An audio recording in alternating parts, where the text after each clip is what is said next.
ফালতু কোথাকার, সারাদিন তো কাজ নাই। আসসালামু আলাইকুম এভরিওয়ান, কি খবর সবার, কেমন আছেন? সবাইকে শুভ দুপুর।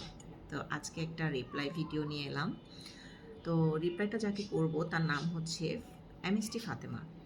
তো এমএসটি ফাতেমা আফা, আপনাকেই বলছি, আপনি আমাকে কমেন্ট করছেন, কমেন্টটা হচ্ছে বাজে কথা বলে ইনকাম করিয়েন না, এসবের জন্য আল্লাহর কাছে হিসাব দিতে হবে, মুসলিম হলে বাদ দিয়ে দেন। ফার্স্ট অফ অল আমি মুসলিম, আর আপনি আমাকে বলেছেন যে আমি ইনকাম করি। আচ্ছা,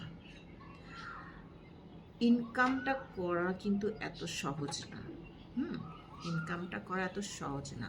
যদি সহজ হইতো তাহলে আপনি মানুষের কমেন্ট বক্সে আইসা এইরকম খোঁচা মারা কথা বলতেন না। হ্যাঁ, আমার বাচ্চাদেরকে আমি যে লালন পালন করি, ওদের পেছনে আমার মাসিক অনেক অনেক খরচ হয়। ওদের একটু খরচটা দিয়ে যায়, ওদের অনেক খরচ, যেই খরচ আপনি চোখেও দেখেন নাই, এই জন্য আপনার হিংসা হয়। তো যাই হোক, এত জলে কেন আপনার? আপনি কি করেন? আজাইরা, সারাদিন আজাইরা থাইকা মানুষের কমেন্ট বক্সে আইসা আইসা খোঁচা মেরা কথা বলেন। শোনেন, খোঁচা মারা কথা বন্ধ করে দেন, এটারও কিন্তু আল্লাহর কাছে হিসাব দিতে হবে। সো মুসলিম হলে একটু ভালো হয়ে যান। আপনাদেরকে বিনোদন দিয়ে আমার কাছে খুব ভালো লাগে। তো সেইখানে যদি কিছু কিছু মানুষ এসে আমাকে খোঁচা মারে তাহলে কেমন লাগে বলেন?